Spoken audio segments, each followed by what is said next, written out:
Hello everyone! Welcome to Elvis Kitchen! Kumusta po kayong lahat? Dito na naman po ako. Pasensya na po. I think halos 2 buwan po akong hindi nag-upload ng video.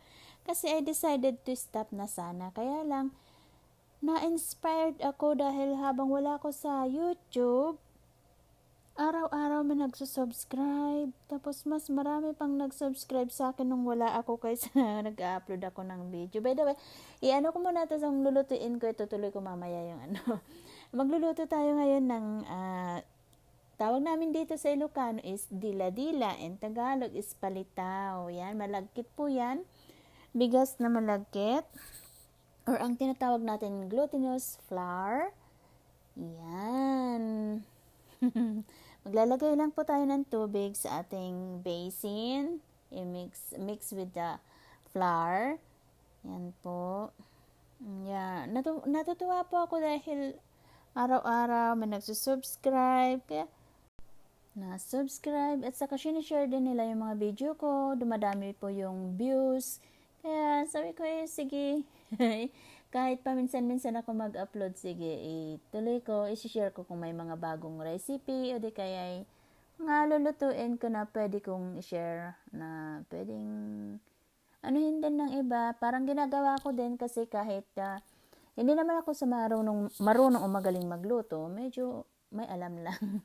Kaya, still learning din. Kaya kung ano ba yung natutunan kong lutuin o di kaya yun yung isinishare ko po sa inyong lahat.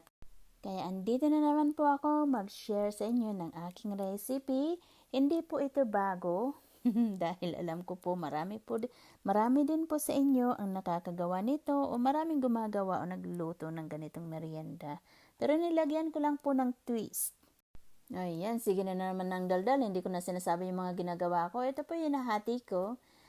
Hinati ko po ng 3 dahil gusto ko pong maglagay ng iba't ibang kulay. Dati kasi pag gumagawa tayo ng ganito, kulay puti lang yung kulay niya. Ngayon, kaya sinabi ko sa kanina, nalagyan ko ng twist. Kaya ayan po, gagawa ako kukulayan ko siya ng purple, green, at saka pink. Para hindi lang masarap sa ating panlasa, kundi maganda sa ating paningin. Ang arte, no? Yan. Minsan kasi pagdating sa pagkain, hindi lang yung lasa hindi lang dun ka sa lasa nasasarapan, natatakam, kundi sa itsura din. 'Di ba? Agree po ba kayo? yung sa tingin pa lang matatakam ka, sabi nga nila. Ayan, pasensya na, ang bagal kong dito, mag-mix. Pero ganun lang po, yung pag nahalo, ma-mix nyo na po ang inyong flour. Kung anong kulay gusto nyo ilagay, i-separate nyo lang o paghati-hatiin nyo lang kung ilang kulay ang gusto nyo. Pero ito sa akin, 3 kulay ang ginawa ko, green at saka pink and purple. Ayan. Lalo na malapit na ang undas, pwede itong ihanda. Mas madali yung kasi magbalot ng tupig, suman. Bagal naman.